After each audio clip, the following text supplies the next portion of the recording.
George Kittle gets extended, as does Andrew Van Ginkel in Minnesota, and much more from around the NFL on Tuesday. NFL Spotlight starts now.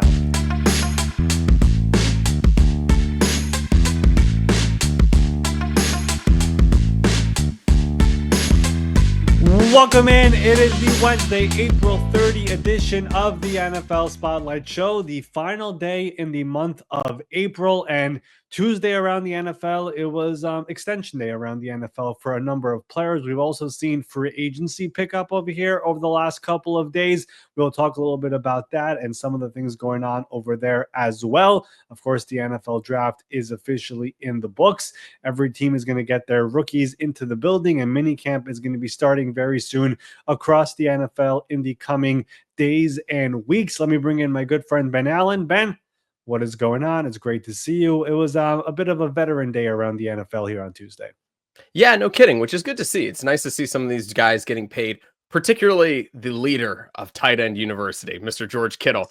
Yes. It was kind of a weird offseason, as we've spoken about the last few days for the San Francisco 49ers. A lot of guys out the door. There's still a potential over the next year. There's going to be more guys out of the door, but one of which will not be George Kittle, who they have now signed to an extension, 4 years, $76.4 million, $40 million in guarantees. This annual rate is now going to make him the highest paid tight end in NFL history, just inching out Trey McBride by just a scotch. In an offseason of movement for the Niners, and that Brock Purdy expansion. We're going to get there. Extension. It's right there. It's close. The extension and my word choice. It's important that they got this deal done now, I assume, right? Yeah, I mean, this was one that George Kittle, after the season was over, he was like, listen, I want to finish my entire career in San Francisco, and getting this deal done, adding, he was entering the final year of his contract to tack on 4 more years as well. Doesn't mean he's going to play all 5 years of this deal. Probably not. He's going to be 32 here very soon, but this now does make him the highest paid tight end in average annual value. I have not seen the full structure yet, but from my understanding, and it's been kind of circulating around NFL circles today, there is a bit of an overblown balloon, non-guaranteed number on the back end just to get him to that number. I think the real average is actually going to come in a little bit less if you take out that final year, which was made in there just to make him become the highest paid tight end in those standards. But this is somebody who obviously was healthy last year. He is a great locker room guy, a great energy guy, over 1,000 yards last year, tied for second among tight ends last year of 8 touchdowns. He was first in yards per reception with 14.2. And we've mentioned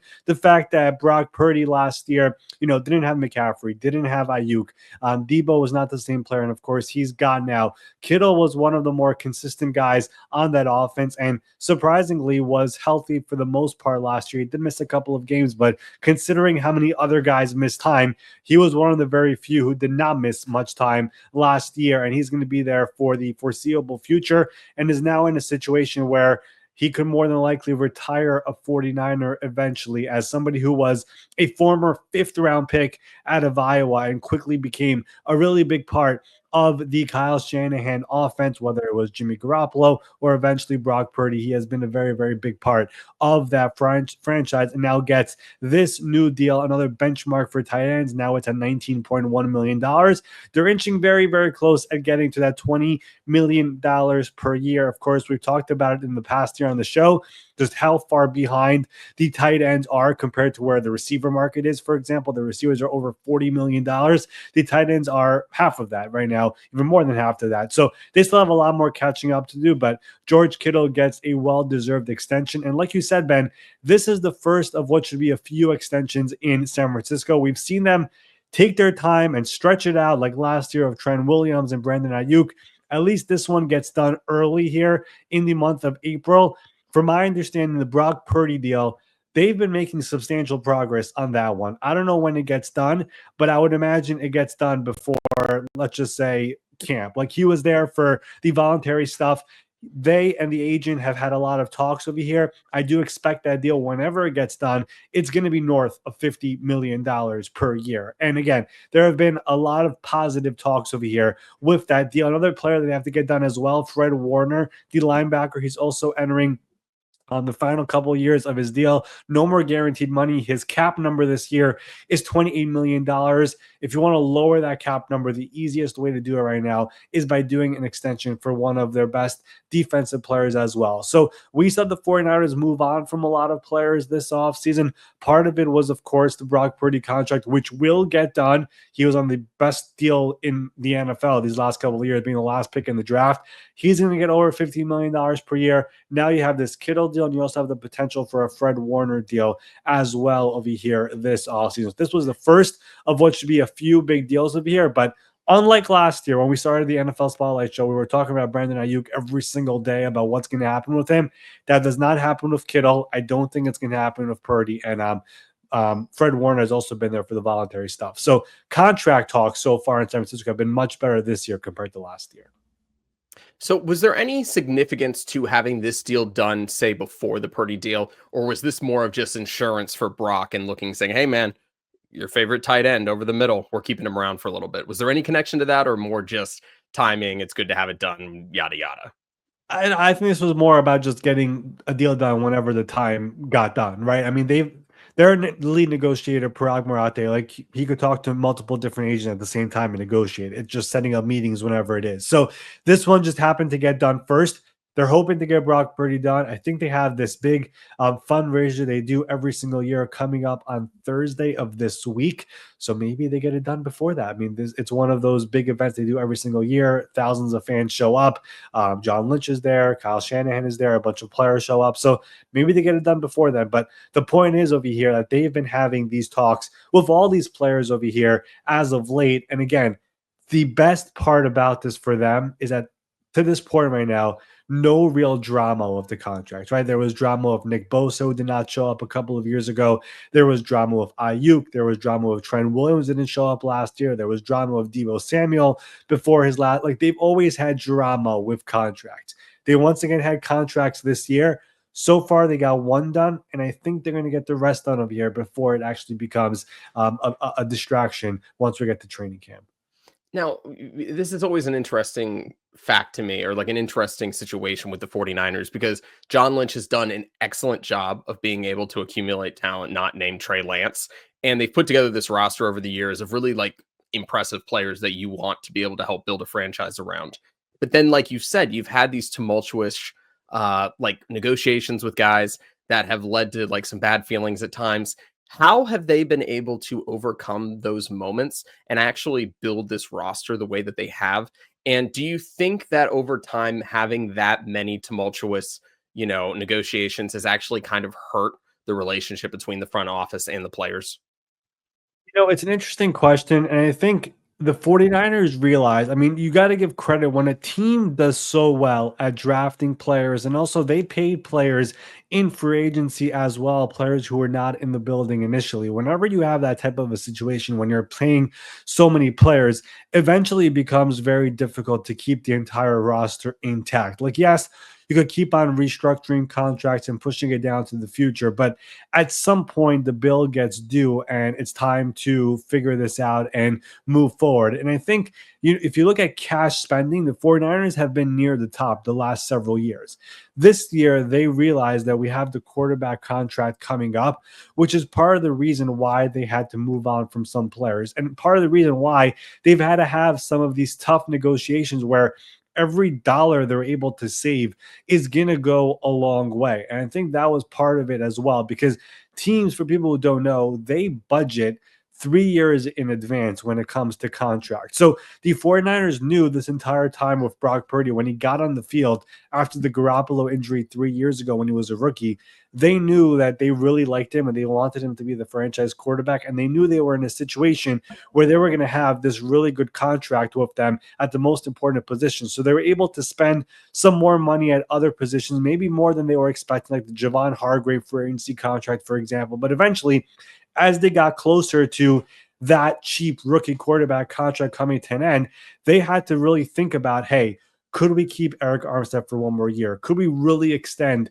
Brandon Ayuk? Do we really want to commit this much money down in 25, 26, 27? And eventually, for some of those players, it was like, how do we do a situation here where where are the outs in the contract? Where are the escape hatchets in the contract? And that's where they got into some complicated situations between player, front office, and the agent. And think about it, like even the Brandon Ayuk situation last year, that was a complicated one because it wasn't just that it was Ayuk.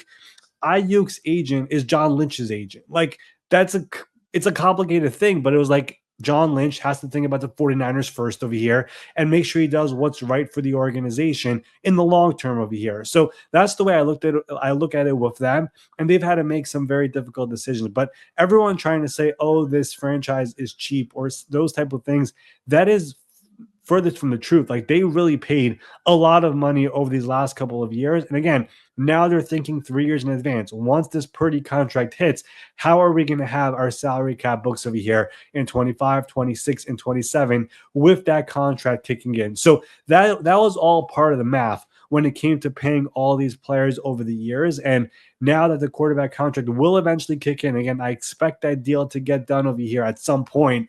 That's why when it comes to all these other negotiations, it became a little bit more complex. All right, let's move on to the other big extension of the day out in Minnesota with edge rusher Andrew Van Ginkel. You know, he was already under contract for this upcoming season, but Minnesota decided to say, let's tack on one more year. 1 year, $23 million. Almost all of the money is guaranteed, say $600,000. I'm sure Van Ginkel is happy to have that big of a guarantee coming up in the future, but are you surprised that they were only able or decided to only do a 1 year extension? Yeah, I mean, this is a player, first of all, who they signed last year, 2 years, $20 million, and he played all 17 games last year, was a second team All Pro, made the Pro Bowl, career high 11 and a half sacks, two interceptions. Both of them were returned for touchdowns. Like, I don't think most fans realized how much of a great year he had in Minnesota in his first year there. And it's another one of those homegrown players that the Miami Dolphins allowed to leave in free agency last year, along with Christian Wilkins and Robert Hunt, which they drafted all those players. They let them all leave after their rookie contracts, which again was just a mismanagement of their roster. But for Minnesota last year, before we get to this extension, they last off season, the way they handled everything, where they were like, you know what, Danielle Hunter, franchise icon, we're going to move on from you, and we're going to pay Jonathan Greenard and Andrew Van Ginkel to come in. I don't think they expected Greenard and Van Ginkel to be that good. Like both players played at all pro levels last year. And I don't think they realized, because look at their first round pick last year. Besides for McCarthy, they traded up to go out and get Dallas Turner. And Turner couldn't even get on the field that much because Van Ginkel and Greenard were just so good. And these both those guys are super young. And of course, Van Ginkel only had 1 year remaining on his contract right now. So they tack on 1 year. For the most part, I think whenever you tack on just 1 year, it's better for the team than it is for the player, because if you have 1 year left on your contract, you're just that much closer to free agency. But Van Ginkel was okay doing this, adding 1 more year, and $23 million is a lot of money for a 1 year extension for a player who only got $20 million in total on a 2 year deal last year. So that pairing last year of Grenard and Van Ginkel and the Brian Flores defense, it was just so good, and they want to keep that going. And they still have Dallas Turner there as well, but he's been used more of a situational guy right now because of just how much success they've had with those 2 free agent signings last year. And just like we talked about the 49ers right now, this is the first of a couple of extensions in Minnesota, because they also have their safety, another very underrated player, Josh Metellus, who is in line for an extension this offseason. He happens to have the same agent as Andrew Van Ginkel. So I think both sides know over here that that is another priority over here, especially for a team like them, who, if you look at their safety situation, Cam Bynum left. Harrison Smith is 36 years old, still playing at a very high level, but he's up there in age. I think extending Josh Metellus is another big one for them over here in the coming weeks and months. All right, let's go out and talk about what is going on with the Washington Commanders. Besides their draft, they had another big thing happen this weekend, which was the preliminary agreement of building a new stadium. The District of Columbia and the Commanders have come to an agreement to build a $3.7 billion stadium on the now in the process of being demolished RFK Stadium. Washington has been playing in Landover, Maryland since 1997, but the new stadium will bring the team back to DC. And if everything goes right and everything gets finalized with the DC Council, they hope to be there by 2030. Obviously, this is still years away, but it's got to be a happy thing for anyone who has been inside Northwest Stadium in the last few years, aka FedEx Field. It's in decay is probably a nice way of putting it. Josh Harris, the new owner of the team, has been going out of his way to try to really step things up with the team, with the organization. I think a lot of people are going to be happy with it. I think the taxpayers are going to be happy, as the Commanders will be fronting the majority of the bill as of right now. So I think it's great. What are your thoughts on the project? Yeah, I wanted to talk about this. First of all, like you said, the funding, first of all, must be approved from the DC Council. So we're not all the way there yet, but this is just another milestone for this franchise, which just a few years ago was the laughing stock of the NFL. And for people who don't know, first of all, FedEx Field, I'm still going to call it FedEx Field. I don't really care, but that was one of, and it is one of the worst stadiums in all of football. I mean, we've seen stands collapsed and fall on Jalen Hurts. We've seen water or sewage just leaking and dumping on fans. We've had showers now working in the locker rooms. We've had no hot water in the locker room. Like, there's been a lot going on with that field. Where the press is set up over there is probably the worst vantage point you could possibly give to the media. Like, there is just so much bad with that stadium. It's in the middle of just nowhere close to DC. Like, there's just so much about it that just does not fit. And really, the RFK Stadium, for those who don't know, like, I love watching NFL film stuff and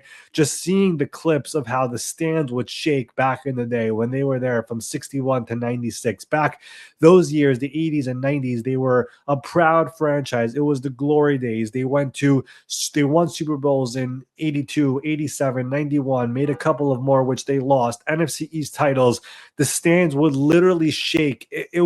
Those were the days that we all knew about the Washington franchise. Back then, of course, the Washington Redskins. And ever since they got to FedEx Field, and of course that era with Dan Snyder, the field has been bad, the stadium has been bad, everything about the organization has been bad. And you look at what has happened here, they were never going to get back to the RFK old site under Dan Snyder. Finally, he sold the franchise to Josh Harris, Blitzer, and the entire new ownership group. And since they got there, the way this organization has gone from laughingstock to one of the model franchises in the NFL, with the new owners, the new GM and Adam Peters coming from San Francisco, new head coach and Dan Quinn, who is the perfect head coach you want to change a culture. Of course, the big one was the quarterback in Jane Daniels making it to the NFC Championship game last year. Now you're going to have this state-of-the-art stadium, which, again, pending final approval, you're going to start building that thing, and their hope is that it's going to be ready by 2030.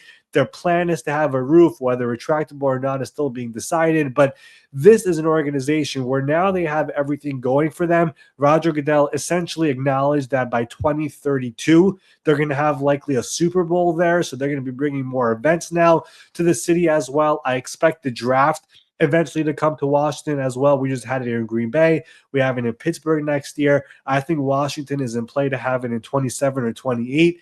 Everything has changed in that city for that franchise, for the organization that was once the glory days and once was a proud franchise, which has been just rudderless for so long under Dan Snyder. These last couple of years, they've come out and now they are a model organization in the NFL.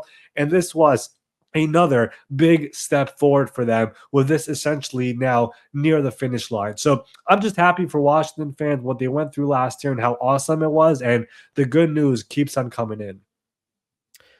Moving on, the Los Angeles Chargers are doing a somewhat unorthodox move by offering an unrestricted free agent tender to free agent running back J.K. Dobbins. The deal would be for $3.4-ish million, and it would add him to a loaded backfield that already includes Najee Harris and the recently drafted Omarion Hampton out of UNC. Can you explain what this tender means, the likelihood he accepts it, and what's kind of like the history of this? Because it was something that I'm not hyper familiar with. Yeah, this is very, very rare. It is not used much. It's been used here and there over the years. I remember Marcus Golden, the pass rusher, he actually played under this tag with the Giants after he did not sign a free agent deal all off season long. Essentially, what it is, because some people just tweeted out that the Browns use this on Elijah Moore, also the Chargers just use this on J.K. Dobbins, but people just tweeted that those teams used this tag and did not give any context. What it is, for people who don't know, essentially you place this tag on a player.